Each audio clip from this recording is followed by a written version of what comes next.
ইমাম সাহেব দাঁড়ায় থাকবে, মুখ দিয়ে সূরা ফাতিহা বের হয় না। ইমাম সাহেব সূরা ফাতিহা ভুলে গেছে। স্বাভাবিকভাবে ইমাম যদি কেরাত ভুলে যায়, পেছন থেকে মুসল্লি স্মরণ করায়া দিবে, এটাই নিয়ম। বিশেষ করে রোজার মাসে আমরা যখন দেখি খতমে তারাবি, হাফেজ সাহেব এক টানে সূরা ফাতিহা শেষ করছে, এবার দাঁড়ায় আছে, কিছু কয়ও না, নড়েও না, চড়েও না। পেছন থেকে আরেক হাফেজ বুঝতে পারে নিশ্চয়ই পৃষ্ঠার শব্দ হারায় ফেলছে। এইবার উনি মৃদু আওয়াজে হাফেজ সাহেবের কানে পৌঁছায়, এরকম পৃষ্ঠার শুরুর 2-3টা শব্দ অথবা একটা লাইন যখন বলে দেয়, আবার গড় গড় করে সুন্দর মতো হাফেজ সাহেব পড়া শুরু করে। ঠিক কিনা বলেন? ইমাম সাহেব মনে করবে আমি সূরা ফাতিহা স্মরণ হচ্ছে না, আমার পেছনে তো মুসল্লি আছে, তারা আমাকে স্মরণ করায় দিবে। কিন্তু অবস্থা বেগতিক। ইমাম যেমন সূরা ফাতিহা ভুলে গেছে, সাথে সাথে মুসল্লিরাও সব সূরা ফাতিহা ভুলে গেছে। গল্প, এইবার ইমাম সাহেব দীর্ঘ সময় পেছন থেকে কোনো সিগন্যাল না পায়া নামাজ ছেড়ে দিবে। নামাজ ছেড়ে মসজিদের তাকে রাখা কোরআন ওটা খুলে সূরা ফাতিহাটা একটু দেখে নেওয়ার নিয়ত করবে। কি রে, ভুলে গেলাম কেন? এবার ইমাম সূরা ফাতিহা দেখার জন্য যেই কোরআন খুলবে, তাকায় দেখবে কোরআনের পাতায় কোনো লেখা নাই, পাতাগুলো সব সাদা হয়ে গেছে, কোরআনে কোনো লেখা নাই, সব পাতা সাদা। গ্রামের মানুষ বলতো এইরকম এক রাত্রে হঠাৎ করে আল্লাহ তাআলা গোটা পৃথিবীর কোরআন হাদিসের লেখা উঠায় নিয়ে যাবে। অনুফিখা ফিস সূরি فإذا هم من الأجداث إلى ربهم ينسلون। আল্লাহ রাব্বুল আলামিন জানিয়ে দেন, যখন সিংহায় ফুৎকার দেওয়া হবে, সিংহায় 2টা ফুৎকার দেওয়া হবে। এখানে দ্বিতীয় ফুৎকার উদ্দেশ্য, তার মানে এই ফুৎকারের দ্বারা আমরা যে মরে গিয়েছিলাম আবার আমরা সবাই জীবিত হয়ে যাব। আল্লাহ তাআলা বলেন, فَإِذَا هُمْ مِنَ الْأَجْدَاثِ إِلَى رَبِّهِمْ يَنسِلُونَ। মক্তবে যখন আমরা পড়তে যাইতাম, মক্তব ছুটি হওয়ার আধা ঘন্টা আগে আমাদের সবাইকে এক জায়গায় করত। কোরআন শরীফ পড়ুক আর কায়দা পড়ুক, সিপারা পড়ুক আর আমপারা পড়ুক, সবাইকে এক জায়গায় করা হতো। ওই সময় আমাদেরকে মিছিলের সাথে সাথে তালে তালে কালিমায়ে তাইয়্যিবা, কালেমায়ে শাহাদাত, ঈমানে মুজমাল, ঈমানে মুফাসসাল এইগুলা মুখস্থ করানো হতো।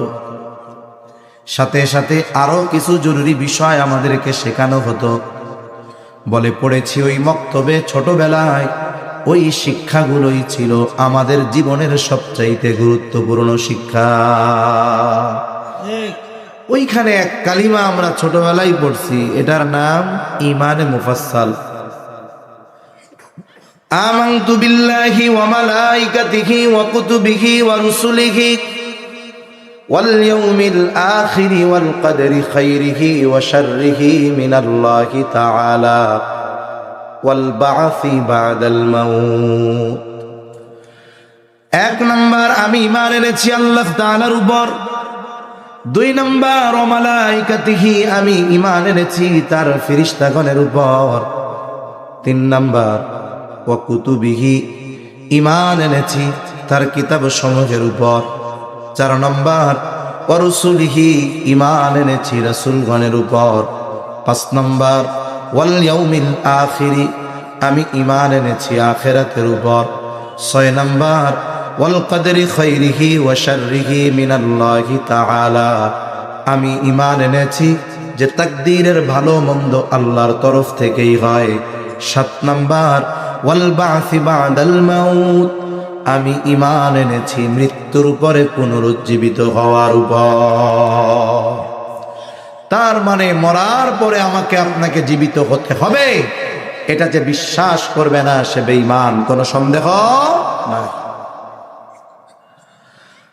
আল্লাহ রাব্বুল আলামিন জানায় দিলেন, প্রত্যেকেই অবস্থান স্থল থেকে জেগে যাবে, উঠে যাবে। ইলা রাব্বিহিম ইয়ানসিলুন, প্রত্যেকেই অটোমেটিকলি তার রবের দিকে ছুটতে থাকবে। এই যে আবার পুনরুজ্জীবিত হওয়ার আগ পর্যন্ত যেই জগৎটাতে আমাদের থাকতে হবে মৃত্যুর পর থেকে নিয়ে, এই জগৎটার নাম হলো আলমে বরজখ, লোকচক্ষুর অন্তরালের এক জগৎ, যেই জগৎকে আমরা আমাদের সাধারণ ভাষায় বলি কবর জগৎ। বলে এই জগতে আমাদের থাকতে হবে দীর্ঘকাল, তবে অনন্তকাল নয়। এই আলমে বরজখে অবস্থান সবার সমান ধরনের হবে না। বলে যারা এই দুনিয়ায় ঈমান এনেছে, নেক আমল করেছে, আল্লাহ তাআলার হুকুম আহকাম মেনে চলেছে, হাদিসের মধ্যে আসছে তাদের কবর হয়ে যাবে রাউদাতুম মিন রিয়াদিল জান্নাহ, জান্নাতের একটা বাগানে পরিণত হবে তার কবর। আর যে ব্যক্তি ঈমান আনে নাই, পাপাচারে লিপ্ত ছিল, অন্যায় করেছে, আল্লাহ তাআলার নাফরমানি করেছে, ইসলাম অনুযায়ী জীবন পরিচালিত করে নাই, তার কবরটা হয়ে যাবে জাহান্নামের একটা গর্ত। আবার যার কবরটা হবে জাহান্নামের গর্ত, ও মনে করবে এটাই মনে হয় জাহান্নাম, কারণ এত কঠিন শাস্তি সে কোনোদিন দেখে নাই, কল্পনাও করে নাই। ও মনে করবে এটাই মনে হয় জাহান্নাম। অথচ জাহান্নামের শাস্তির তুলনায় কবরের শাস্তি কিছুই না। তথাপি সে কবরে কঠিন আযাবে থাকবে, কঠিন কষ্টে থাকবে। ওই লোকটাও কিন্তু ওই হাসরের দিন আবার উঠবে। ওই ব্যক্তিগুলো যখন কিয়ামতের ময়দানে উঠবে, এখনো তাকে জাহান্নামে দেওয়া হয় নাই, শুধুমাত্র হাসরের ময়দানে উঠেছে। হাসরের ময়দানের পরিস্থিতি অবলোকন করে যার কবরটা জাহান্নামের গর্তে ছিল, সে ভুলে যাবে, সে মনে করবে সে কবরের মধ্যে ঘুমায়াছিল। এই জন্য তাদের অভিব্যক্তি কি হবে আল্লাহ তাআলা বলেন, قالوا يا ويلنا من بعثنا من مرقدنا, ওই মানুষগুলো বলবে হায় দুর্ভোগ, কে আমাদেরকে আমাদের অবস্থান স্থল থেকে জাগায়া দিল। ওরা মনে করতেছিল ওরা মনে হয় ঘুমায়াছিল। এইবার মুমিনরা অথবা ফেরেশতারা তাদের এই কথার জবাবে বলবে হাযা মা ওয়া'দার রহমানু ওয়া সাদাকাল মুরসালুন। এইবার মুমিনরা অথবা ফেরেশতারা বলবে এটাই হলো সেই দিবস যেই দিবসের ওয়াদা দিয়েছেন আল্লাহ।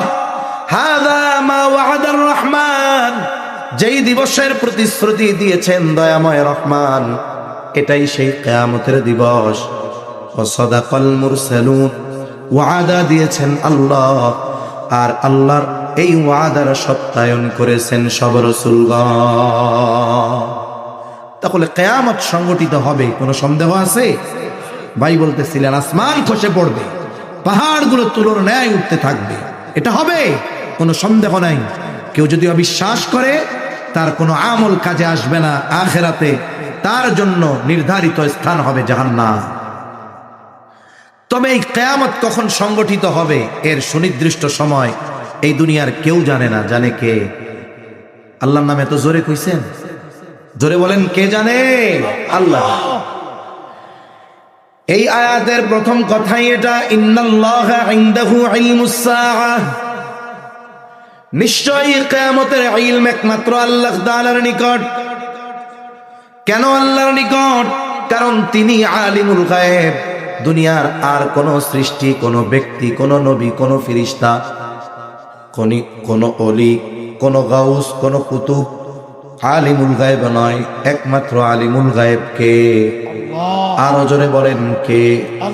কিন্তু আফসোস আপনাদের অঞ্চলে আছে কিনা জানি না, আমাদের অঞ্চলে লক্ষ লক্ষ মানুষের বিশ্বাস এইরকম যে আল্লাহ শুধু আলিমুল গায়ব নয়, সাথে সাথে আমাদের নবীজিও আলিমুল গায়ব। নাউযুবিল্লাহ। প্রসিদ্ধ একটা হাদিস আছে, হাদিসের নাম হলো হাদিস জিবরিল। এই হাদিসের আরেক নাম হলো উম্মুস সুন্নাহ। জিবরাইল আলাইহিস সালাম মানবাকৃতিতে সাহাবায়ে কেরামের উপস্থিতিতে নবীজি সাল্লাল্লাহু আলাইহি ওয়াসাল্লামের কাছে আসছেন। এই জন্য হাদিসের নাম হলো হাদিসে জিবরিল। আসছেন কেন? সাহাবা একরামকে দ্বীনের মৌলিক বিষয়গুলো শিক্ষা দেওয়ার জন্য। এই জন্য নাম হলো উম্মুস সুন্নাহ। জিবরাইল আলাইহিস সালাম আসছেন, নবীজির হাঁটুর সাথে হাঁটু লাগায় বসতেন মানবাকৃতিতে। নবীজি যতক্ষণ জিবরাইল আলাইহিস সালামের পরিচয় দেন নাই, ততক্ষণ পর্যন্ত সাহাবায়ে কেরাম জিবরাইল আলাইহিস সালামের পরিচয় জানে না। জিবরাইল আলাইহিস সালাম আসলেন, নবীজিকে কয়েকটা প্রশ্ন করলেন। এই প্রশ্নগুলার মধ্যে 1 নম্বর প্রশ্ন, আখবিরনি আনিল ইসলাম। জিবরাইল আলাইহিস সালাম প্রশ্ন করতেছে, আপনি আমাকে ইসলামের ব্যাপারে বলেন, ইসলাম কি জিনিস আমাকে জানান। নবীজি সাল্লাল্লাহু আলাইহি ওয়াসাল্লাম জবাব দিলেন, দেখি আপনাদের জানা আছে কিনা, বলেন তো ইসলামের ভিত্তি কয়টা? আরো জোরে বলেন কয়টা? আরো জোরে কয়টা? নবীজি জিবরাইল আলাইহিস সালামের প্রশ্নের জবাবে এই 5টা বিষয়ের কথা জানায়া দিলেন। 2 নম্বর প্রশ্ন, আখবিরনি আনিল ঈমান। আপনি আমাকে ঈমানের ব্যাপারে খবর দেন, ঈমান কি জিনিস বলেন তো। ঈমানের ভিত্তি কয়টা? জোরে কোন কয়টা? আরো জোরে কয়টা? হায় হায় 6টা। কয়টা? জোরে কোন, আরো জোরে বলেন কয়টা? কোন 6টা? ঈমানে মুফাসসালের কথা অনেকে চিন্তা করে 7টা বলছে। ঈমানে মুফাসসালের সর্বশেষ কথাটা কি? ওয়াল বা'সি বা'দাল মাউত। আমি ঈমান আনলাম মৃত্যুর পরে পুনরুজ্জীবিত হওয়ার উপর। প্রশ্নটা যদি বুঝেন জবান খুলে জবাব দিবেন। আমরা যে মরার পরে আবার জীবিত হব, এটা দুনিয়ায় না আখেরাতে, ইহকালে না পরকালে? তাহলে 5 নম্বরে আমি আপনি ঘোষণা দিয়েছি আমি আখেরাতের উপরে ঈমান আনলাম। তাহলে ওয়াল বা'সি বা'দাল মাউত মূলত আখেরাতেরই একটা অংশ। এই 2টা মিলে 1, আর বাকি আছে 5। এইবার জবান খুলে বলেন ঈমানের ভিত্তি কয়টা? 6টি ঈমানের ভিত্তি। আর আখেরাতের উপরে ঈমান আনার ঘোষণা যখন দিলাম, এর দ্বারা আমি কি বলি জানেন? আমরা কি বলি? মানুষের আখেরাত শুরু হয় কখন? যে যখন মরবে তার আখেরাত তখন থেকে শুরু। আমি যদি এখন মারা যাই, আমার আখেরাত শুরু। আপনি যদি এখন মারা যান, আপনার আখেরাত শুরু। তার মানে আমি বলি যে আমার মৃত্যু থেকে নিয়ে একেবারে শেষ অবধি কারো ঠিকানা জান্নাত, কারো জাহান্নাম। এই যে মৃত্যু থেকে নিয়ে ওই পর্যন্ত এর মধ্যে যত কিছু আছে, মিজান, ফুলসিরাত, কিয়ামত, এরপরে যা আছে সব কিছুর উপরে আমি ঈমান আনলাম। আখিরাতের উপরে ঈমান আনার দ্বারা এই সব কিছুর উপরে বিশ্বাসের ঘোষণা আমরা দেই। এজন্য আখিরাতের কোনো একটা অংশ যদি কেউ অবিশ্বাস করে, তাহলে তার ঈমান থাকবে না। তাহলে ঈমানের ভিত্তি 6টা। নবীজি এই 6টার কথা বললেন। এরপরে নবীজিকে প্রশ্ন করা হলো, আখবিরনি আনিল ইহসান। আপনি আমাকে ইহসানের ব্যাপারে খবর দেন, ইহসান কি জিনিস? নবীজি বললেন, আন তা'বুদাল্লাহা কাআন্নাকা তারাহু ফাইন লাম তাকুন তারাহু ফাইন্নাহু ইয়ারাকা। নবীজি বলেন, তুমি এমন ভাবে ইবাদত করবা কেমন যেন তুমি আল্লাহকে দেখতেছ। ফাইন লাম তাকুন তারাহু, আর যদি তুমি তাকে না দেখো, ফাইন্নাহু ইয়ারাকা, আল্লাহ তাআলা তোমাকে দেখতেছে। আমি আল্লাহকে দেখি না বুঝলাম, কিন্তু বলেন তো আল্লাহ তাআলা যে আমাদের দেখে কোনো সন্দেহ আছে নাকি? আল্লাহ তাআলা বলেন, ওয়ালাকাদ খালাকনাল ইনসানা ওয়া না'লামু মা তুওয়াসওয়িসু বিহি নাফসুহু ওয়া নাহনু আকরাবু ইলাইহি মিন হাবলিল ওয়ারিদ। আল্লাহ তাআলা বলেন, আমি মানুষ সৃষ্টি করেছি, শুধু তাই নয়, ওয়া না'লামু মা তুওয়াসওয়িসু বিহি নাফসুহু, আমি জানি কোন জিনিস তাদের অন্তরের মধ্যে ওয়াসওয়াসা দেয়। বলেন তো ওয়াসওয়াসা দেখা যায় নাকি? আরো জোরে বলেন দেখা যায়। ধরা যায়। ওয়াসওয়াসার উৎপত্তি স্থল হলো হৃদয়। দুনিয়ার কেউ আমার যত আপন হোক আর যত কাছের হোক, আমার পাশে থাক আর দূরে থাক, কেউ আমার অন্তরের খবর জানে না। কিন্তু আমার অন্তরে কি চিন্তা আছে, কি কথা আছে, দুনিয়ার কোনো প্রযুক্তি, কোনো মেশিন বাহির করতে পারবে না। কিন্তু আমার অন্তরে কি আছে দুনিয়ার কেউ না জানলেও যিনি জানেন তিনি কে? কারণ আমি আমার যত কাছে তার চাইতে বেশি কাছে কে? আল্লাহ। তাহলে আমরা নবীজির হাদিসের কথা আলোচনা করতেছিলাম। জিবরাইল আলাইহিস সালাম এরপরে প্রশ্ন করলেন, আখবিরনি আনিস সাআহ, আপনি আমাকে কিয়ামতের ব্যাপারে খবর দেন। কিয়ামত কখন সংগঠিত হবে, কিয়ামত কখন হবে আপনি আমারে জানান, আপনি আমারে বলেন। প্রশ্ন করতেছে জিবরাইল আলাইহিস সালাম, জবাব দিচ্ছে আমার আপনার নবী। এই প্রশ্নের জবাবে নবীজি বললেন, মাল মাসউলু আনহা বিআলামা মিনাস সাইল। নবীজি বলেন, এই ব্যাপারে যাকে প্রশ্ন করা হয়েছে তিনি প্রশ্নকারীর চাইতে বেশি জানেন না।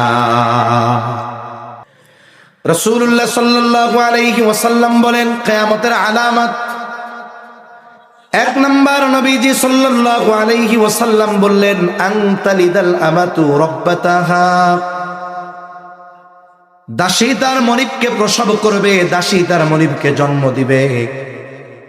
এর ব্যাখ্যা মুহাদ্দিসিনে কেরাম কয়েকটা ব্যাখ্যা করেন। একটা ব্যাখ্যা আমি আপনাদের খেদমতে শুনাই। আপনারা অনেক সময় শুনে থাকেন, আমাদের দেশেও অনেক সময় কথায় আসে, পশ্চিমা সভ্যতা, ওয়েস্টার্ন কালচার, পশ্চিমা সংস্কৃতি। শুনছেননি শব্দটা আপনারা? আমাদের দেশের অনেক সুশীল সেকুলার বলতে চায়, বলে ইসলাম দ্বারা রাষ্ট্রের উন্নয়ন, অর্থনীতির উন্নয়ন, অগ্রগতি সম্ভব নয়। আমরা যদি উন্নতির শিখরে পৌঁছাতে চাই আমাদেরকে পশ্চিমাদের অনুসরণ করতে হবে। নাউজুবিল্লাহ কোন। অথচ পশ্চিমা ওই সভ্যতাকে যারা সভ্যতা মনে করে, এটা বড় ভুল। বরং সভ্যতার নামে তাদের কালচারে, তাদের সংস্কৃতিতে, তাদের সভ্যতার মধ্যে সর্বোচ্চ অসভ্য কর্মকাণ্ড ভরা। তাদের ওই অসভ্যতার একটা বিষয় আমি আপনাদের শোনাই। পশ্চিমা কালচার হলো, যদি উভয়ের সম্মতি থাকে, নারী পুরুষ সে যে হয় হোক, সম্পর্কে যা হয় হোক, যদি নারী পুরুষ দুইজনের সম্মতি থাকে, এক্ষেত্রে ভাই বোনের সাথে, বাবা মেয়ের সাথে, ছেলে মায়ের সাথে উভয়ের যদি সম্মতি থাকে, জেনায় লিপ্ত হলে এটাকে অপরাধ বলে বিবেচিত করা হয় না। নাউজুবিল্লাহ। এটা কত নিকৃষ্ট এক বিষয়। আমাদের সমাজের সবচাইতে বদ্দিন মানুষটাও এই বিষয়টা চিন্তাও করবেন। যদি কোনো সময় তার চিন্তায় আসে, সে নিজের প্রতি হাজারবার ধিক্কার দিবে, যায় রে শয়তান, কি জেহেনের মধ্যে আন। অথচ পশ্চিমা কালচার কি, যদি উভয়ের সম্মতি থাকে, এই ধরনের গর্হিত, এই ধরনের অভিশপ্ত কাজ তাদের সমাজে এটা সাধারণ ব্যাপার, অন্যায় নয়। কিন্তু মুসলিম কালচার এটাকে সর্বোচ্চ অন্যায় আর ঘৃণার জিনিস হিসাবে অভিহিত করেছে। সেজন্য মুসলিম সমাজে এই ধরনের আচরণ নাই মায়ের সাথে। তবে কি আছে? মায়ের সাথে সর্বোচ্চ অসৎ আচরণ আছে, মা বাবার সাথে খারাপ ব্যবহার আছে। এমনও তো অনেক ঘটনা শুনেছি, বাচ্চার বয়স 2 বছর যখন, তখন বাচ্চার বাবা মারা গেছে। মেয়েটার বয়স কম, কিন্তু এই সন্তানের চেহারার দিকে তাকায়া সে অন্য কোথাও বিবাহ বন্ধনে আবদ্ধ হয় নাই। সন্তানটাকে বড় কষ্ট করে লেখাপড়া শিখিয়েছে, মানুষের বাড়িতে কাজ করে করে সন্তানকে লেখাপড়া শিখায়া ঢাকা শহরে পাঠিয়ে দিয়েছে। সন্তানও একটু চতুর চালাক, অল্প দিনে অনেক টাকা পয়সার মালিক। ঢাকা শহরে 5 তলা 6 তলা 7 তলা বাড়ি আছে। অথচ তার মা, যেই মায়ের কল্যাণে আজকে তার ওই অবস্থান, ওই মা কুড়িগ্রামের একেবারে প্রত্যন্ত অঞ্চলে একটা কুড়ে ঘরের মধ্যে শুয়ে আছে। কোনোদিন খাবার জুটে মানুষ দিলে খায়, নাইলে খায় না। অসুস্থতা, ডাক্তার দেখানোর মতো তার কোনো টাকা পয়সা নাই। অথচ যেই সন্তানের জন্য আজকে তার এই পরিণতি, ওই সন্তানের ঢাকা শহর 5 তলা 10 তলা বাড়ি। আফসোস, ওই সন্তানের 5 তলা বাড়িতে মায়ের জায়গা তো বহুদূর বাড়ির নিচতলায়ও জায়গা হয় না। আছে না নাই কম? অনেক। এমনও সন্তান আছে আমার জানা, সন্তানের বাসায় মা থাকে, আফসোস ওই মা যেই বেলা ঘর মুছে দেয়, কাপড় ধুয়ে দেয়, ওই বেলা খাবার জুটে। বার্ধক্যের কারণে, বয়সের কারণে, অসুস্থতার কারণে যদি কাজ না করতে পারে, তাহলে মায়ের কপালে খাবার জুটে না। এত বড় জুলুম, এত বড় খারাপ আচরণ মায়ের সাথে করার মতো লোক আমাদের দেশে আছে। খবরদার, এগুলো কিয়ামতের অন্যতম আলামত। আমি আপনি জীবন চলে যায় যাক, কখনো মা বাবার সাথে খারাপ আচরণ করব না। মনে রাখতে হবে, আল্লাহ তাআলা সব পাপের শাস্তি দেওয়ার ক্ষেত্রে বিলম্ব করেন, কিন্তু মা বাবার সাথে খারাপ আচরণ এটা এমন এক পাপ, এটার শাস্তি দেওয়ার জন্য মরার অপেক্ষা আল্লাহ করেন না, দুনিয়ায় থাকতেই দেওয়া শুরু করে। তাহলে হাদিসটা বলার উদ্দেশ্য ছিল কিয়ামতের সুনির্দিষ্ট সময় কেউ জানে না। কে জানে? আরো জোরে বলেন, কে জানে? আল্লাহ জানে। তবে নবীজি সাল্লাল্লাহু আলাইহি ওয়াসাল্লাম বিভিন্ন হাদিসে অনেক আলামতের কথা বলছেন। আমি আপনাদের খেদমতে কিয়ামতের আলামত সম্পৃক্ত 6টি বিষয়ওয়ালা একটা হাদিস পাঠ করছি। কয়টি বিষয়? 6টি বিষয়, গুরুত্বপূর্ণ একটা হাদিস। নবীজি বলেন, এই 6টি বিষয় যতক্ষণ সংগঠিত না হবে ততক্ষণ কিয়ামত সংগঠিত হবে না। এর আগে অনেক কিছু হবে, কিন্তু মূল কিয়ামত সংগঠিত হবে না। عن أبي هريرة رضي الله تعالى عنه قال قال رسول الله صلى الله عليه وسلم لا تقوم الساعة حتى يقبض العيل। নবীজি সাল্লাল্লাহু আলাইহি ওয়াসাল্লাম বলেন, ততক্ষণ পর্যন্ত কিয়ামত সংগঠিত হবে না যতক্ষণ না ইলম উঠিয়ে না নেওয়া হবে। তার মানে কিয়ামতের আগে আল্লাহ তাআলা ইলম উঠায়া নিয়ে যাবে। ইলমের উৎস হলো কোরআন আর হাদিস। ইলমের মূল উৎস কি? জোরে বলেন, কোরআন হাদিস। তবে কোরআন হাদিসের হেফাজত আল্লাহ তাআলা করেন আলেমদের মাধ্যমে।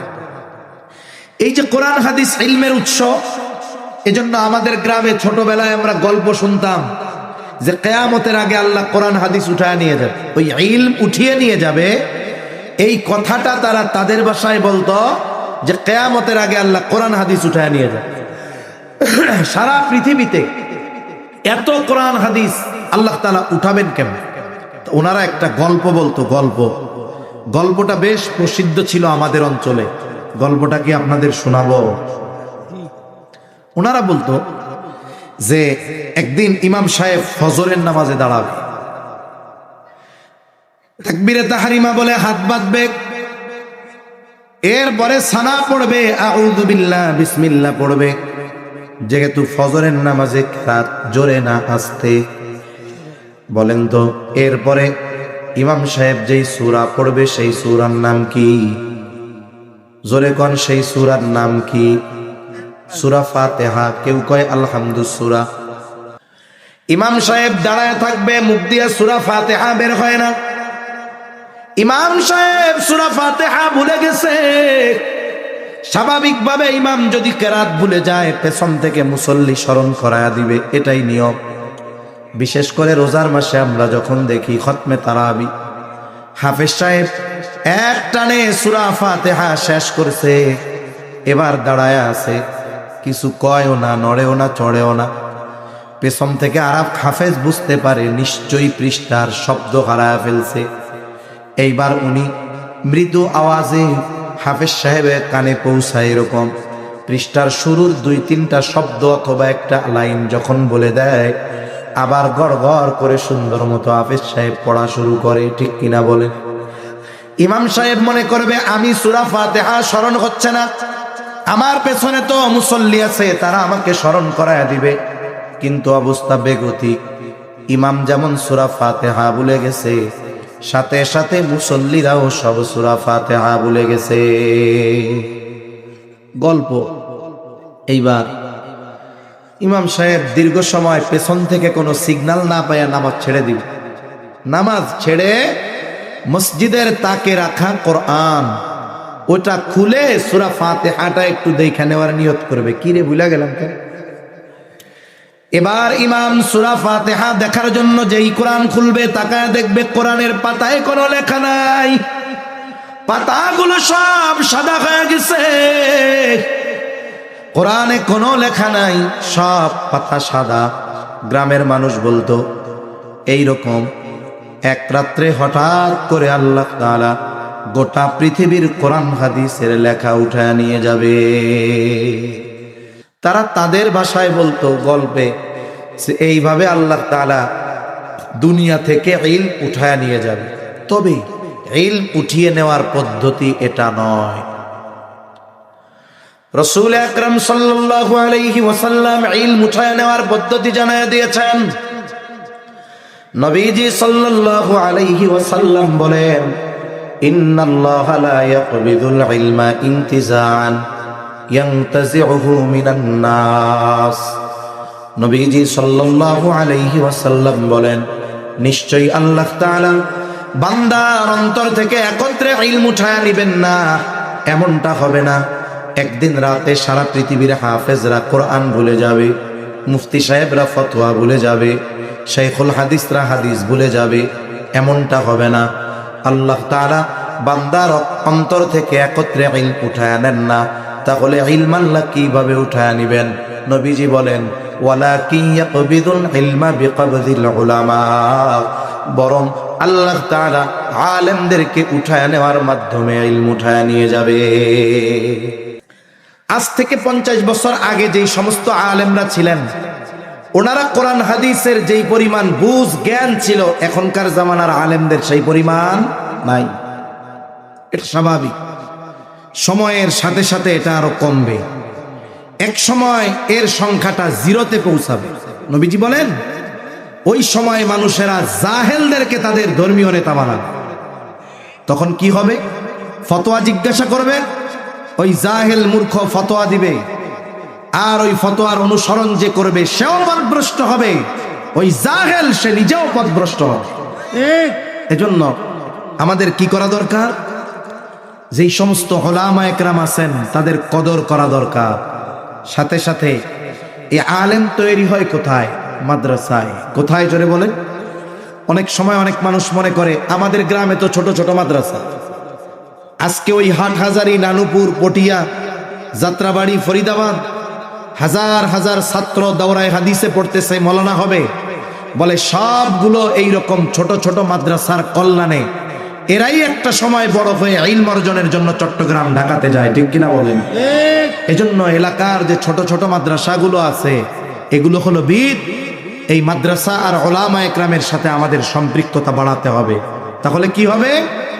এই দুনিয়ায় আলেমদের পদাচারণা বাড়বে, মানুষ ইলম বেশি শিখবে।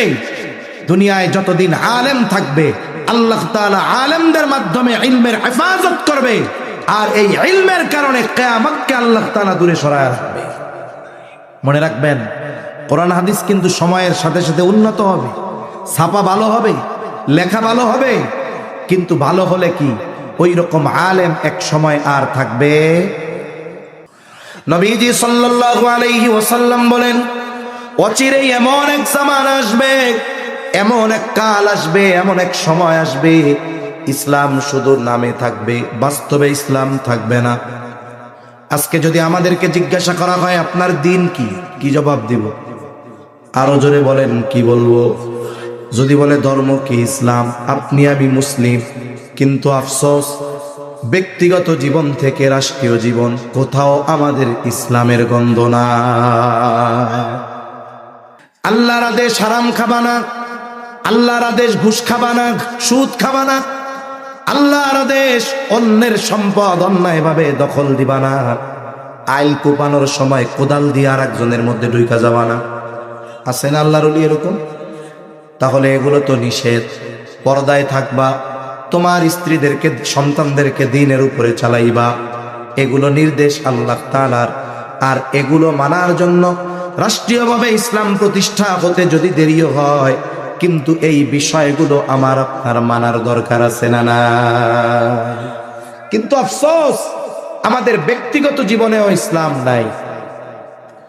তাহলে ইসলাম শুধু নামে আছে। আমি বলি মুসলমান, পরিচয় দেই আমি মুসলিম। এরপরে নবীজি বলেন, ওয়ালা ইয়াবকা মিনাল কুরআনি ইল্লা রাসমুহু। নবীজি সাল্লাল্লাহু আলাইহি ওয়াসাল্লাম বলেন, কোরআন শুধুমাত্র লেখায় থাকবে, বাস্তবে আমলে থাকবে না। আমল তো বহুদূর। একটা সময় ঘরে ঘরে সকালবেলায় কোরআনের তিলাওয়াত হতো, এখন ওই কোরআনের তিলাওয়াত না। আমল এক পাশে রাখেন, তিলাওয়াত নাই। অথচ আমরা ছোটবেলায় দেখছি, এখনো মনে আছে আমার, যে বাড়ির মানুষেরা কারেন্ট ছিল না, এশার নামাজের পরপর ঘুমায় যাইত সবাই, লম্বা সময় ঘুম। সুবহে সাদিকের মানে সেহরির সময় শেষ হওয়ার 1-1.5 ঘন্টা আগে বাড়ির মহিলারা উঠে যাইত। উঠে কি করত? উঠান বাড়ি পরিষ্কার করত ঝাড়ু দিয়া। যদি কারো বাড়ির সামনে রাস্তা থাকতো, আমাদের অঞ্চলে বলে বাহির বাড়ি, যেহেতু গভীর রাত কেউ দেখবে না, বাহির বাড়ি রাস্তাগুলাও ঝাড়ু দিয়া দিত। এখনো সুবহে সাদিকের আধা ঘন্টা বাকি, এইবার বাড়ির পুরুষদেরকে উঠায়া দিত। পুরুষেরা উঠত, অজু করে পুরুষেরা আর নারীরা তাহাজ্জুদের নামাজে দাঁড়ায়া যাইত। ইতিমধ্যে ফজরের আজান, মহিলারা যায় নামাজেই ফজরের নামাজ আদায় করে নিত। আর মহিলারা, পুরুষেরা ফজরের নামাজ আদায় করার জন্য মসজিদে চলে যাইত। মহিলারা নামাজ শেষ করে দীর্ঘ সময় কোরআন তিলাওয়াত করত। ইতিমধ্যে পুরুষেরাও মসজিদ থেকে নামাজ শেষ করে বাড়িতে আসত।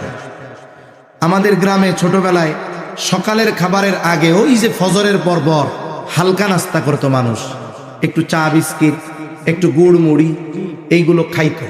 এরপরে পুরুষেরা কোরআন তিলাওয়াত শুরু করত, কেউ বাড়ির বারান্দায়, কেউ বা কাচারি ঘরে, আর মহিলারা ঘরের অন্যান্য কাজ, রান্নাবান্নার কাজ শুরু করে দিত।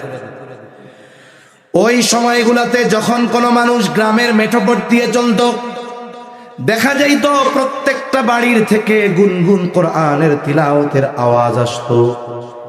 বলেন তো, আজকে সেই আওয়াজ আছে নাকি? জোরে বলেন, আছে নাকি? তাহলে আমল গেল, তিলাওয়াত গেল, বলে সবই গেল। এখন তো কোরআনের প্রতি যেই মর্যাদা, কোরআনের প্রতি যেই মহব্বত থাকার দরকার ছিল, সেটাও না।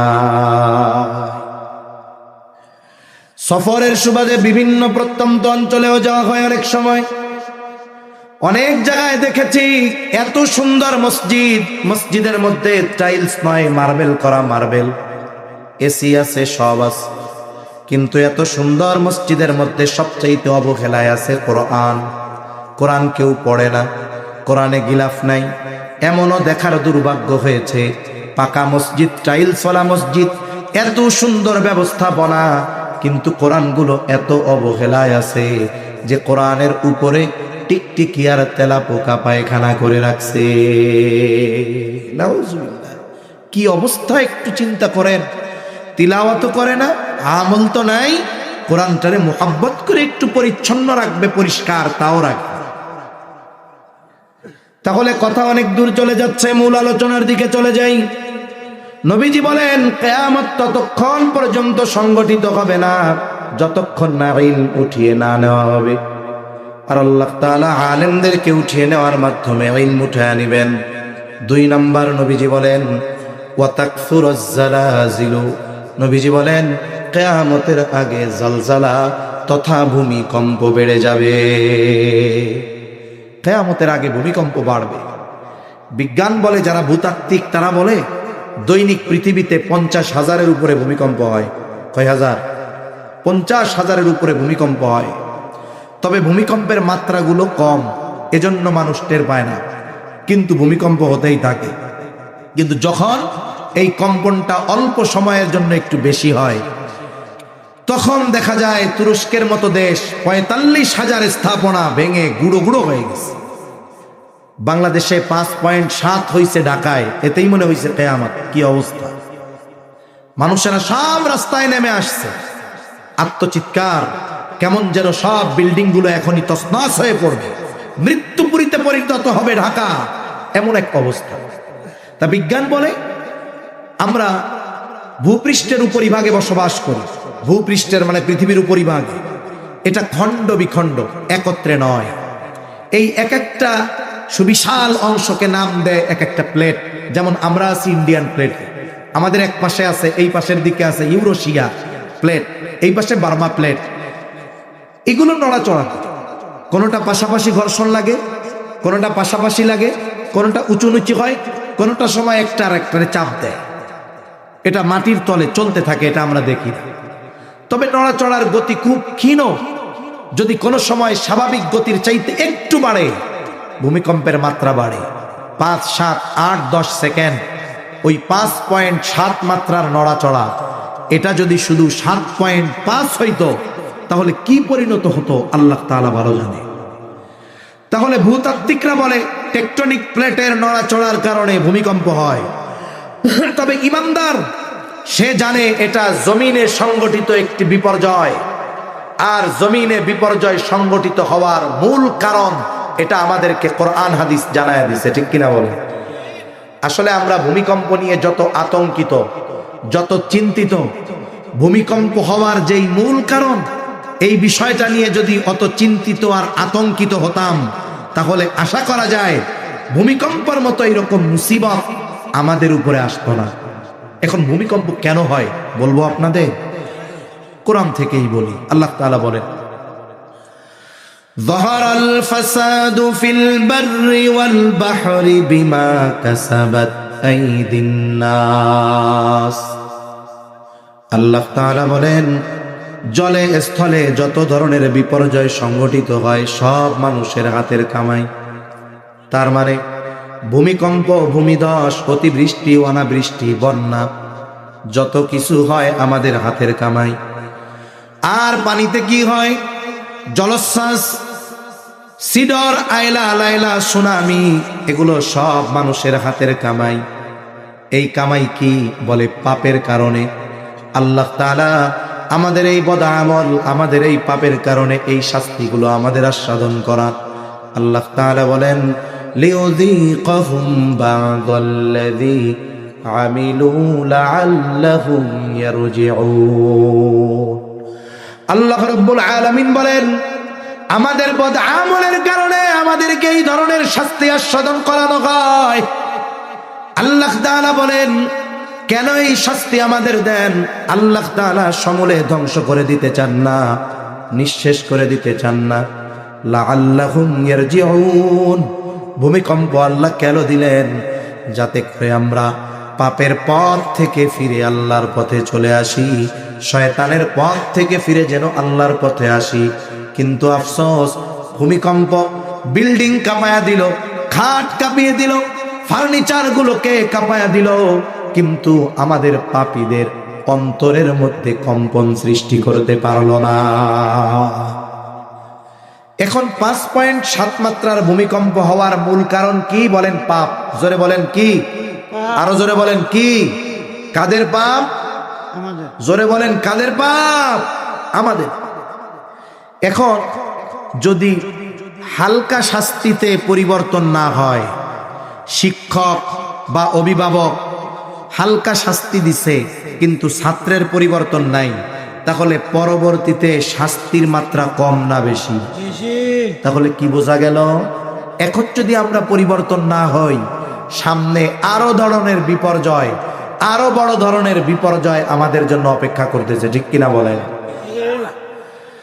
এখন ভূমিকম্প কোন ধরনের পাপের কারণে হয়? কয়েকটা পাপের কথা বলি।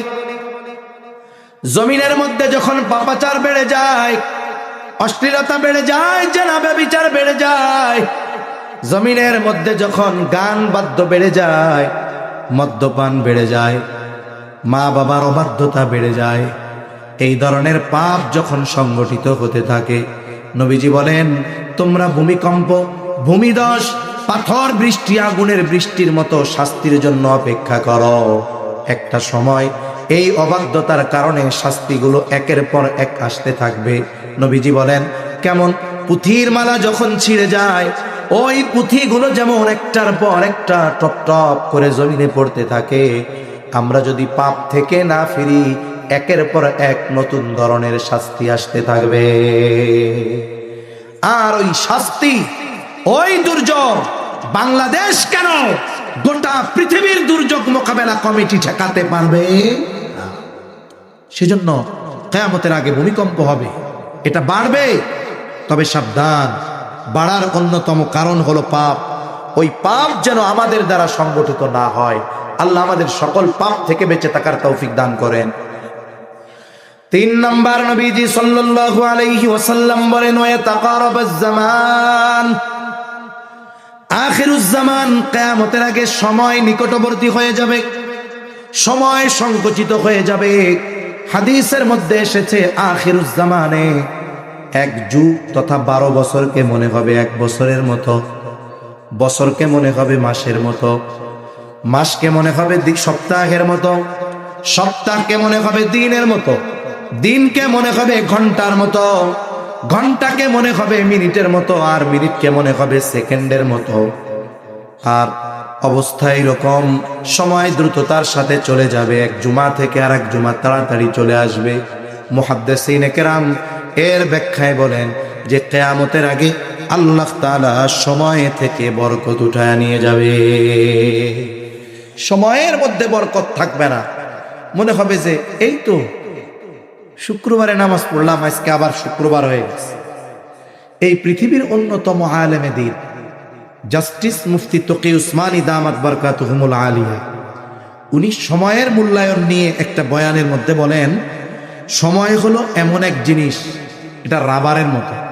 রাবার ছেড়ে দিলে এতটুকু, টাইনা ধরলে 10 হাত হয়ে যায়। সময় হলো এমন এক জিনিস, মানুষ এই সময়কে ব্যবহারের মাধ্যমে সময়কে প্রলম্বিত করতে পারে, আবার ব্যবহারের মাধ্যমে সময়কে সে সংকুচিত করে ফেলতে পারে। তার মানে একজন ব্যক্তি যখন সময়টাকে নেক আমলের মাধ্যমে অতিবাহিত করে, নেকের কাজ করে, ভালো কাজ করে, আল্লাহ তাআলা তখন তার সময়কে প্রলম্বিত করে দেয়, বরকতময় করে দেয়। আবার যখন কেউ সময়ের মধ্যে পাপাচারে লিপ্ত হয়, ওই সময়গুলোকে আল্লাহ তাআলা বরকত শূন্য করে দেয়। কয়েকটা উদাহরণ দিলে বুঝতে সহজ হবে।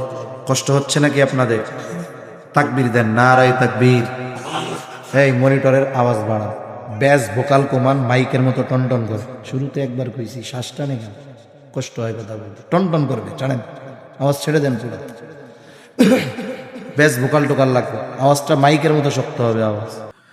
আল্লাহ তাআলা বলেন, ওই লোকগুলো সেই দিন রবের কাছে ফরিয়াদ করে বলবে, ও রব, লাউলা আখরতানি ইলা আজালিন করিব, আমাকে যদি সামান্য সময়ের জন্য অবকাশ দেওয়া হইতো, আবার একটু দুনিয়ায় যাওয়ার সুযোগ দেওয়া হইতো। ও রব, দুনিয়ার সময় তো খেলায় খেলায় কাটায় দিয়েছি, যদি একটু অবকাশ দিতেন তাইলে দুনিয়ায় এবার গিয়ে আমার যেই ধন সম্পদ আছে তা থেকে আমি সাদাকা করতাম। শুধু তাই না, ওয়া আকুম মিনাস সালিহিন, আমি সৎকর্মশীলদের অন্তর্ভুক্ত হয়ে যাইতাম। তার মানে এইবার যদি দুনিয়ায় যেতে দেন, আমি এত বেশি ভালো কাজ করব যে আমি ভালো মানুষদের অন্তর্ভুক্ত হয়ে যাব। বলেন তো, লোকটা যত আবেগ আর দরদ নিয়ে আল্লাহ তাআলার কাছে একটু হায়াত কামনা করুক না কেন, আল্লাহ তাআলা একটা সেকেন্ডের জন্য তাকে দুনিয়ায় আসতে দিবে নাকি? 4 নম্বর, নবীজি সাল্লাল্লাহু আলাইহি ওয়াসাল্লাম বলেন, ওয়াতাযহারুল ফিতান, কিয়ামতের আগে ফিতনা প্রকাশ পাবে। মুহাদ্দিসিনে কেরাম বলেন, এই ফিতনা দ্বারা উদ্দেশ্য হলো দাজ্জালের ফিতনা। কিয়ামতের আগে দাজ্জালের আবির্ভাব ঘটবে। নবীজি জানায় দেন, এই উম্মতের জন্য আসমানের নিচে কিয়ামতের আগে দাজ্জালের ফিতনার মতো বড় ফিতনা আর কোনোটা হবে না। দাজ্জালের আগমন ঘটবে। আল্লাহ রাসূল সাল্লাল্লাহু আলাইহি ওয়াসাল্লাম উম্মতের প্রতি বড় রহম দিন, এই মহা ফিতনা থেকে উম্মত যেন বেঁচে থাকতে পারে, সেজন্য নবীজি সাল্লাল্লাহু আলাইহি ওয়াসাল্লাম আমল শিখায়া দিয়েছেন। নবীজি সাল্লাল্লাহু আলাইহি ওয়াসাল্লাম জানায় দেন, যেই ব্যক্তি জুমার দিন সূরা কাহাফের আমল করবে, অথবা সূরা কাহাফ পুরাটা পারে না, প্রথম 10 আয়াত তিলাওয়াত করবে।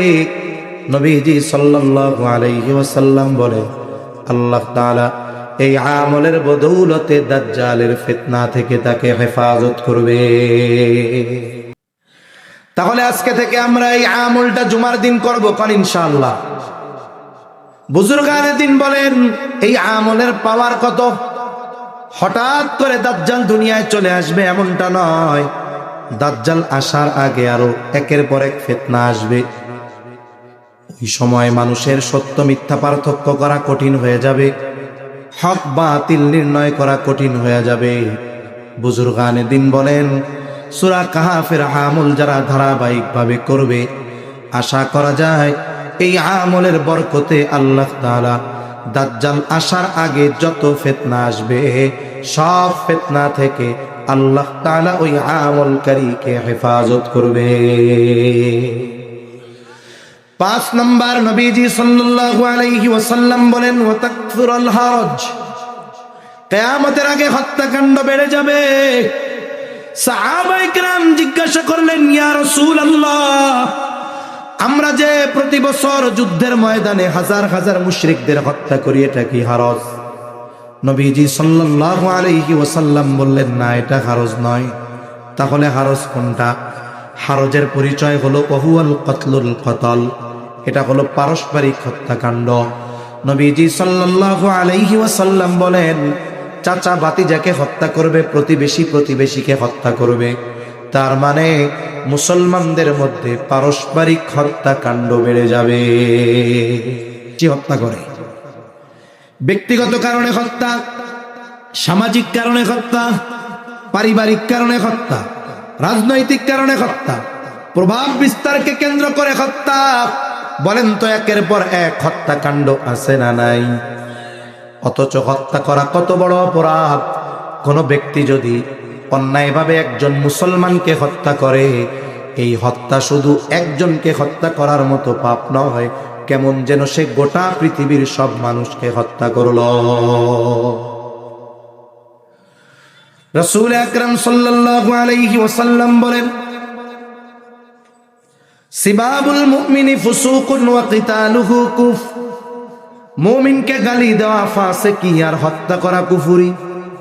আর আল্লাহ তাআলা জানায় দেন কোন ব্যক্তি যদি ইচ্ছাকৃতভাবে কোন মুসলমানকে হত্যা করে তার ঠিকানা হলো জাহান্নাম। আল মুসলিমু মান সালিমাল মুসলিমুনা মিন লিসানিহি ওয়া ইয়াদিহি, নবীজি সাল্লাল্লাহু আলাইহি ওয়াসাল্লাম বলেন প্রকৃত মুসলমান হলো সে যার জবান আর হাতের অনিষ্ট থেকে অপর মুসলমান নিরাপদ থাকে। এখন একজন মানুষ তাহাজ্জুদ পড়ে, আওয়াবিন পড়ে, ইশরাক পড়ে, সকল ইবাদত করে, নফল ইবাদতের কমতি নাই, কিন্তু সে জবান দিয়ে মুসলমানের গীবত করে, জবান দিয়ে মুসলমানকে কষ্ট দেয়, জবান দিয়ে মুসলমানকে বকা দেয়। ওই ব্যক্তি আবেদ হতে পারে কিন্তু প্রকৃত মুসলমান হতে পারে না। আল্লাহর কাছে উত্তম হওয়ার জন্য ইবাদতের মাধ্যমেই যে শুধু উত্তম হওয়া যায় তা নয়। নবীজির কাছে 2 জন মহিলার কথা আসছে। কয়জন মহিলা? 2 জন। একজনের ব্যাপারে বলা হলো ইয়া রাসূলুল্লাহ সাল্লাল্লাহু আলাইহি ওয়াসাল্লাম, একজন মহিলা সে এমন কোন ইবাদত নাই যে সে করে না,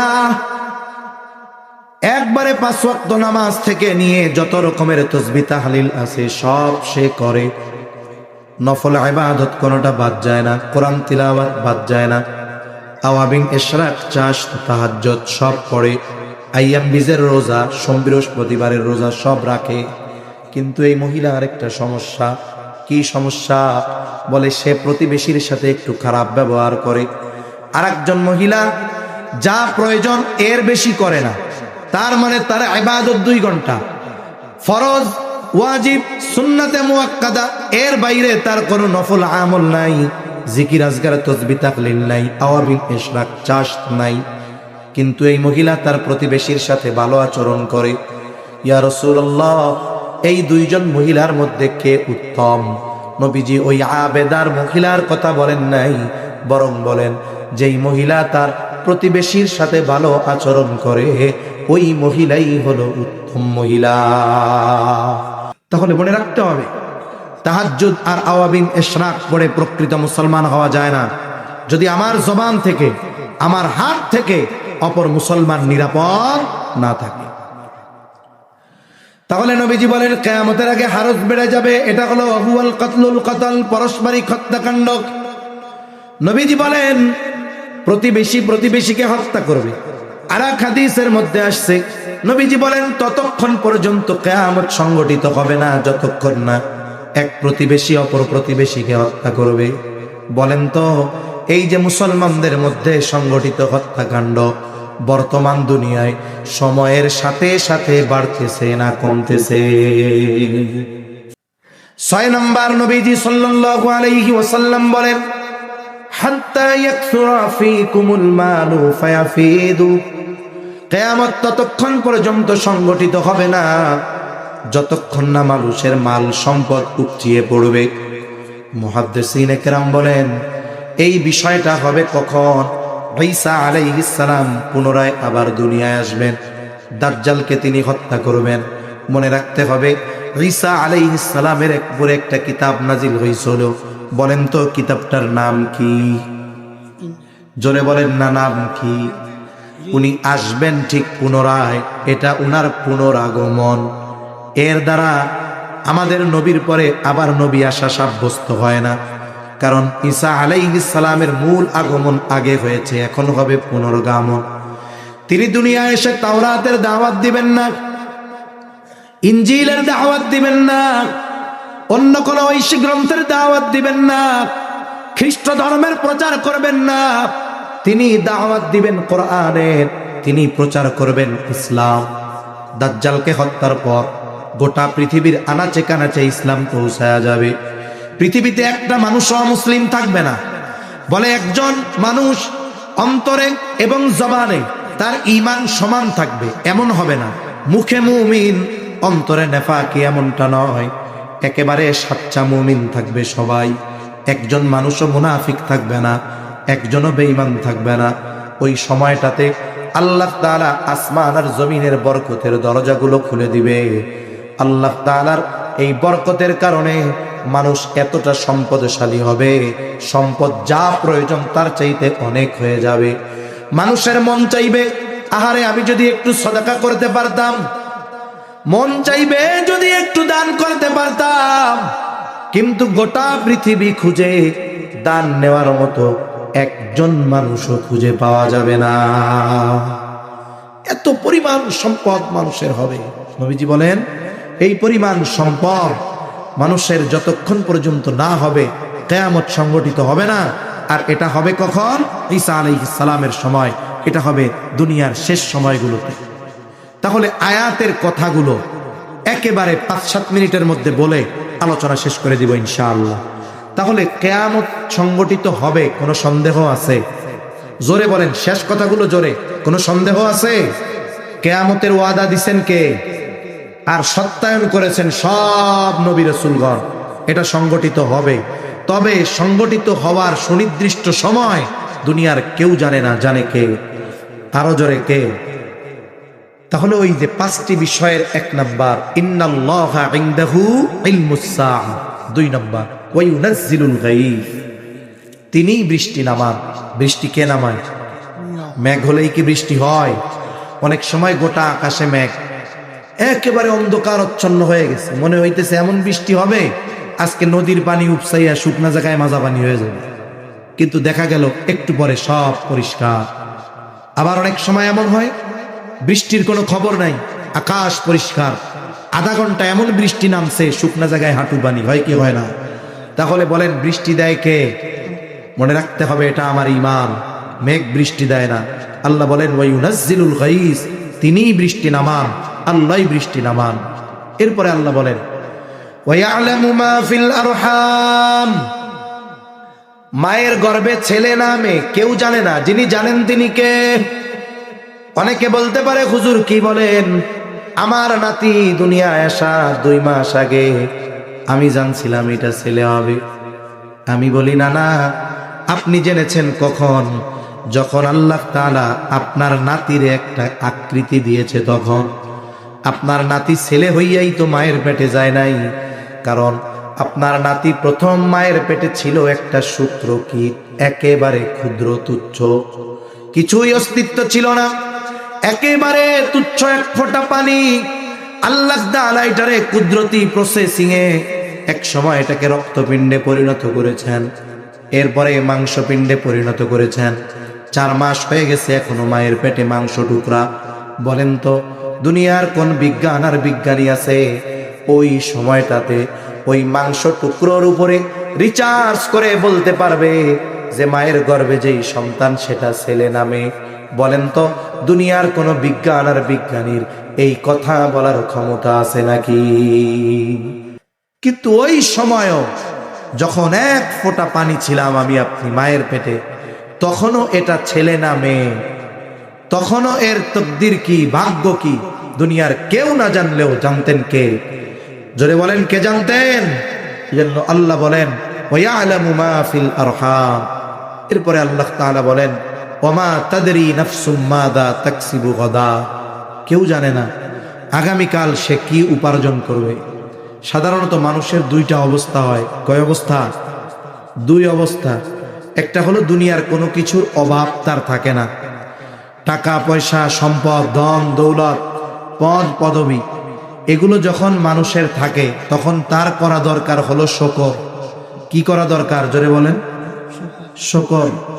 কিন্তু মানুষ এর ব্যতিক্রম করে, করে হলো ফখর, অহংকার করে। কি করে? অহংকার করে। আবার যার নাই সে করবে সবর, কিন্তু সে হয়ে যায় হতাশ, বলে আল্লাহ রে আপনি খালি আমারই দেখেন, বিপদ আপদ আমারই দেন, আর কাউরে চোখে পড়ে না। এরকম বলার লোক আছে না নাই? সে সবর করবে, আল্লাহর কাছে দোয়া করবে, আর যার আছে সে শুকর করবে। কিন্তু এর ব্যতিক্রম করে যে ফখর করে, অহংকার করে। বলেন তো আগামীকাল তার ওই সম্পদ, ক্ষমতা, পদ পদবী থাকবে কি থাকবে না, এর কোনো নিশ্চয়তা আছে? যেজন্য যার আছে আমরা শুকর করব, যার নাই সে হতাশ হবে না। আজকে হয়তো তার কিছু নাই, কালকে তো আল্লাহ তাআলা তাকে অনেক কিছু দিতে পারে। এজন্য সে সবর করবে, আল্লাহর কাছে দোয়া করবে। 5 নম্বর আল্লাহ তাআলা বলেন ওমা তাদরি নাফসুম বিআইয়ি আরদিন তামুত। কেউ জানে না কোন জমিনে তার মৃত্যু হবে। আমাদের প্রত্যেকের মৃত্যুর স্থান আর সময় সুনির্দিষ্ট। কোন জায়গায় কে মরবে, কোন সময় কে মরবে, আল্লাহ কর্তৃক এটা সুনির্ধারিত। তবে সেই বিষয়টা আমাদের জানা নাই। এজন্য আমাদের কি দরকার? ওই যে আমাদের প্রস্তুত থাকা দরকার।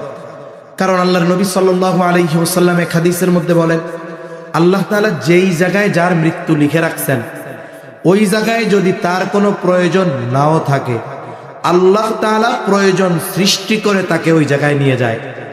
তাহলে আমার আপনার মৃত্যুর স্থান আর সময় যেহেতু সুনিশ্চিত, আমি আপনি এখান থেকে বাড়ি ফিরতে পারবো কিনা, আমি আপনি আগামীকালের সূর্যোদয় দেখতে পারবো কিনা, এর কোনো নিশ্চয়তা আছে? এর কোনো নিশ্চয়তা নাই। এজন্য আমাদের কি দরকার ছিল? দরকার ছিল সব সময় মৃত্যুর জন্য প্রস্তুত থাকা। কারণ যে কোনো মুহূর্তে আমার আপনার আখিরাতের সফর শুরু হয়ে যেতে পারে। আমার আপনার যদি সফর করতে হয়, সামানা দরকার, পাথেয় দরকার, আছে না নাই? সফরের জন্য পাথেয় দরকার না? এখন এই পরকালের যে লম্বা সফর, এর পাথেয় কি? বলে এর পাথেয় হলো নেক আমল। এর পাথেয় কি? জোরে বলেন, নেক আমল। এজন্য গুনার থেকে বেঁচে সর্বহালতে মৃত্যুর জন্য প্রস্তুত থাকা। এই 5টি বিষয় মাফাতিহুল গায়েব, গায়েবের চাবি সমূহ। পৃথিবীর অন্যান্য সব গায়েব কোনো না কোনোভাবে এর সাথে সম্পৃক্ত। মনে রাখবেন, যেই ব্যক্তি এই গায়েবের উপরে, পরকালের উপরে, মৃত্যুর ব্যাপারে, তাকদীরের ব্যাপারে যথাযথভাবে বিশ্বাস রাখে, ওই ব্যক্তির দুনিয়ার কর্ম আমল সুন্দর হয়ে যায়। সর্বশেষ একটা কথা বলে আলোচনার ইতি টানবো। কিয়ামতের দিন একদল ডান হাতে আমলনামা পাবে, আর একদল বাম হাতে আমলনামা পাবে। জানেন তো আপনারা? শুনেন নাই কোনোদিন ওয়াজে? ডান হাতে যারা আমলনামা পাবে এরা কি বলবে? এরা বলবে ফাআম্মা মান উতিয়া কিতাবাহু বিয়ামিনি ফায়াকুলু হা উমকরাউ কিতাবিয়া ইন্নী যানানতু আন্নী মুলাকিন হিসাবিয়া। যে ডান হাতে আমলনামা পাবে, সে ডান হাতে আমলনামা পাবার কারণটা সে বলবে ইন্নী জনান্তু আন্নী মুলাকিন হিসাবিয়া, আমি এই ব্যাপারে দৃঢ় ধারণা রাখতাম, তার মানে আমি এই ব্যাপারে দৃঢ় ঈমান রাখতাম, বিশ্বাস রাখতাম। কি বিশ্বাস? যে আমি দুনিয়ায় যেই কর্ম করতেছি এই কর্মের হিসাব কিয়ামতের দিন দিতে হবে কার সামনে? ও ডান হাতে আমলনামা পাবার কারণ কি বলছে? যে আমি এই ব্যাপারে আমার ঈমান ছিল, দৃঢ় ঈমান, যে আমার দুনিয়ার কর্মের হিসাব কিয়ামতের দিন দিতে হবে কার সামনে? এই জন্য আমি কি পাইছি? ডান হাতে আমলনামা। এখন আমার আপনার একটু চিন্তার বিষয় আছে এই জায়গায়। আমি আপনি কি, আমার আপনার এই চিন্তা আছে যে আমি দুনিয়ায় যেই কর্ম করতেছি, হয়তো আইন ফাঁকি দিব, পরিবার ফাঁকি দিব, এলাকার মানুষকে ফাঁকি দিব, হয়তো কারো কাছে আমার দুনিয়ার কাজের হিসাব দেওয়া লাগবে না, কিন্তু দিতে হবে কার কাছে? কোন দিন দিতে হবে? কিয়ামতের দিন। এই যে দেখেন, কিয়ামতের দিন হিসাব দিতে হবে, এটা গায়েবের সাথে সম্পৃক্ত। কিয়ামত গায়েবের সাথে সম্পৃক্ত, কিন্তু দুনিয়ায় এই গায়েবের ব্যাপারে তার দৃঢ় ঈমান ছিল বিধায় দুনিয়ার কাজ সুন্দর ছিল, আখিরাতে ডান হাতে আমলনামা পেল, আর সে পাবে অনন্তকালের সবচাইতে সুন্দর স্থান জান্নাত। ঠিক কিনা বলেন? এজন্য আমরা সবাই পরকালের বিষয়ে দৃঢ় বিশ্বাসী হব তো ইনশাআল্লাহ। মনে করেন ভূমিকম্প হইছে, ঢাকা শহরের বিল্ডিংগুলো যদি ভেঙে পড়তো, ওই দিনটাই আমাদের শেষ দিন হতে পারত। এজন্য ভাইরা, গায়েব সম্পৃক্ত বিষয়গুলো আমাদেরকে যথাযথভাবে বিশ্বাসী হয়ে সাথে সাথে এই দুনিয়া থেকে আখিরাতের পাথেও সংগ্রহ করে এরপরে যদি পরকালের সফর শুরু করতে পারি, তাহলে আমাদের মূল গন্তব্য জান্নাতে পৌঁছা আমাদের জন্য সহজ হবে ইনশাআল্লাহ। আল্লাহ সুবহানাহু ওয়া তাআলা আমাদের সবাইকে কথাগুলো বুঝবার তৌফিক দান করেন। সকলে বলি আমিন, আরো জোরে বলি আমিন।